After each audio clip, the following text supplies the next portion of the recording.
Welcome back to the shop. We're starting our box project and I'll be showing you reasonably quickly the process. As usual, I'll kind of blast through the standard steps and slow down on the things that are different or the things that you do need to pay more attention to. So I've got a piece of wood. It's roughly 31 inches long. This box is going to be a little bit undersized compared to most, but that's okay. It's just a demonstration. So out of this piece of wood, I'm going to get the top piece, and then I'm going to get 4 pieces, the 2 sides and the 2 ends. We do make our bottom out of a different piece of wood because that piece is only 1/4 of an inch thick.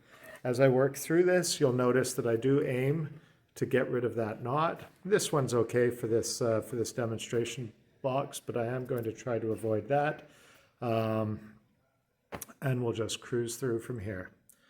So as usual, I've cut this to a rough length. That's a couple of inches longer than I need, and I'm heading straight to the jointer. So as always, I start with a good face and work onto a good edge. My first step when I arrive is to do the wobble test. That should be familiar. What I'm looking for is the flatter surface so that I can work with a flat surface if that's what I want to end up with.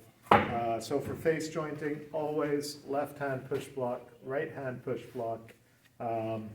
Take your time, nice and slow. If the wood gets stuck on the way through, make sure you're pulling back with the plastic push block.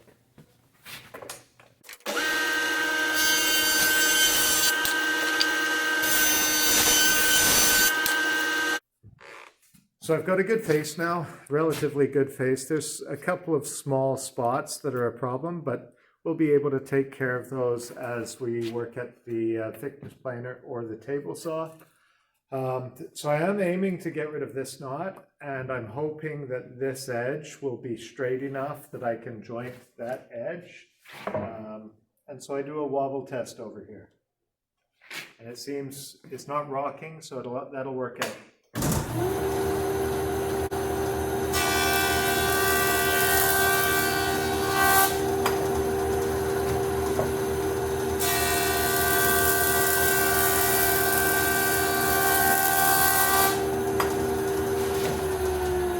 Remember, with that edge jointing process, thumbs up for safety.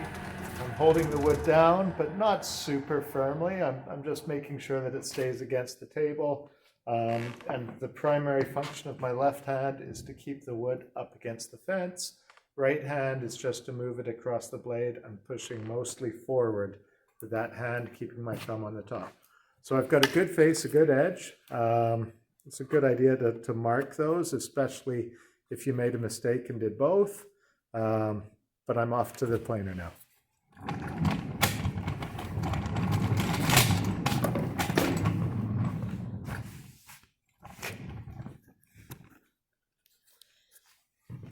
As always, when I get here, the first thing to do is to set the table height.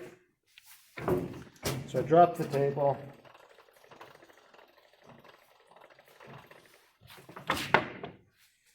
And I keep going, until my wood comfortably slides in, but also out. So I don't want it to be caught by the infeed roller yet, and I don't want it to even get caught by the anti-kickback teeth.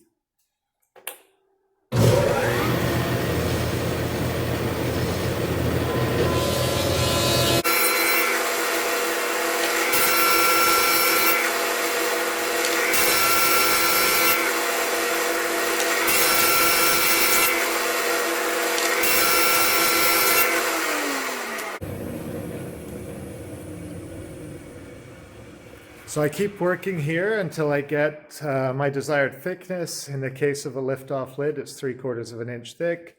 If it's a sliding lid and you're only working on the sides and the ends at this point, you're looking to get down to 5/8 of an inch.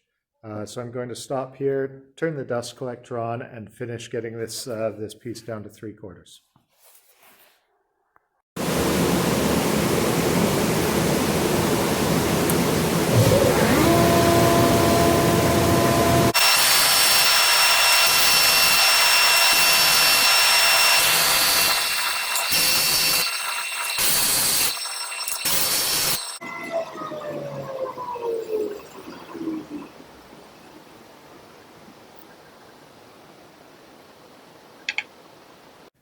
So as we work away, it's always important to remember what you're doing and why you're doing it. At this point, I have a piece of wood. It's about 31 inches long. I've face joint, edge joint, and thickness planed it so that it's 3/4 of an inch. This might be a hair underneath, but it'll be okay for this box. And my next step is always at the rip saw. So what we're doing here is establishing a second good edge. And in this project, we're actually defining two things. The first thing, if you are keeping your lid attached to the project at this point, is to define the width of the lid. And the second cut is to cut the height of the box. So typically your lid will be wider than your box is tall. And that's okay. So what you'll see me do is you'll see me make a rip cut at about 5 inches, and that's wider than I need for my lid. And then you'll see me disappear, and I'm going to head over to the miter saw and cut the lid off 1 inch longer than it's required. So 1 inch longer than I need. If I need an 8-inch long lid, I'd cut 9 inches off and make sure that I know which end is good. So as usual, same thing we always do here. I'm setting my blade height. I set the fence to the size I'm looking for. I lower the blade guard. I organize my push sticks and I make the cut.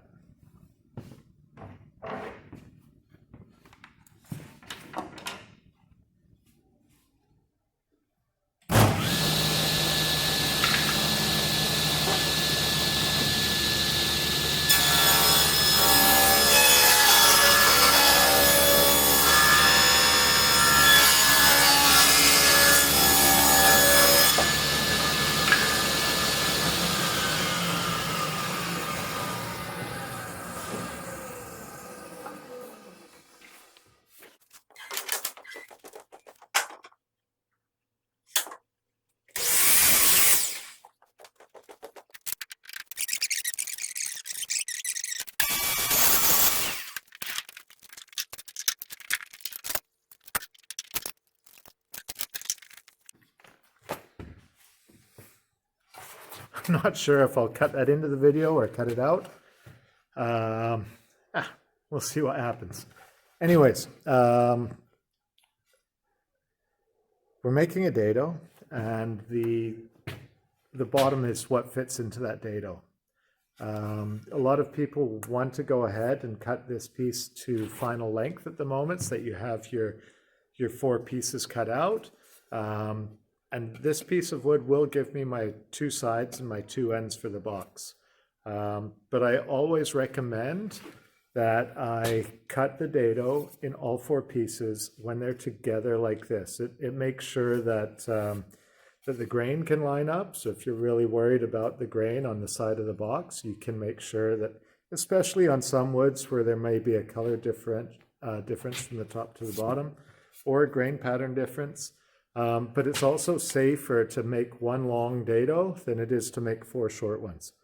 So when I go to set this up, the 2 things that I always set up at the dado saw or any table saw are blade height and fence.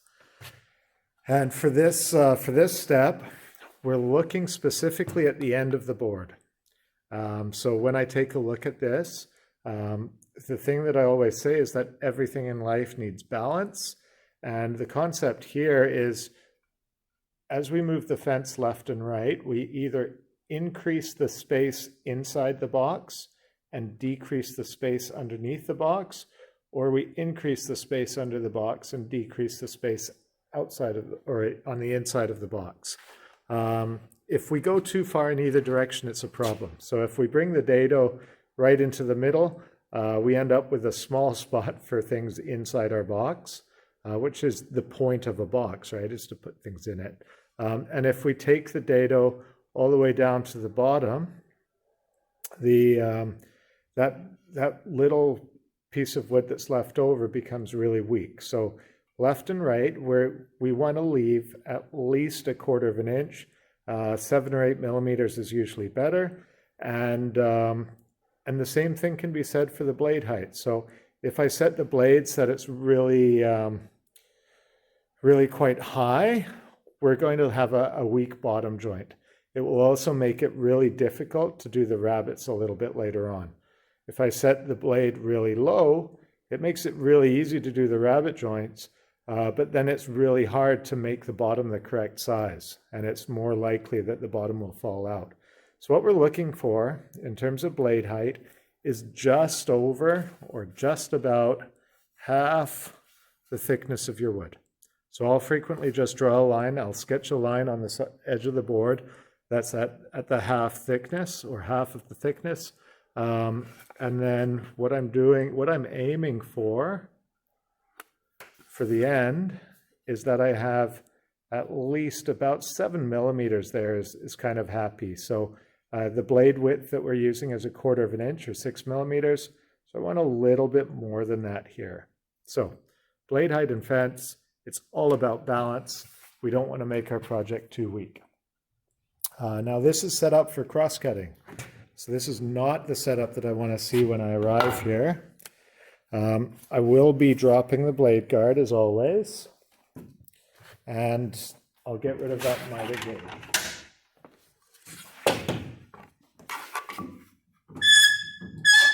It's a comfortable sound as always. So about half the thickness of the wood that I'm using, about 7 millimeters on the fence, and there is a line drawn on this 1/4 of an inch blade throat plate. Blade guard should come down. This one's not in play. And at this point, I do check and see which surface of my wood looks better. There's not a big difference here.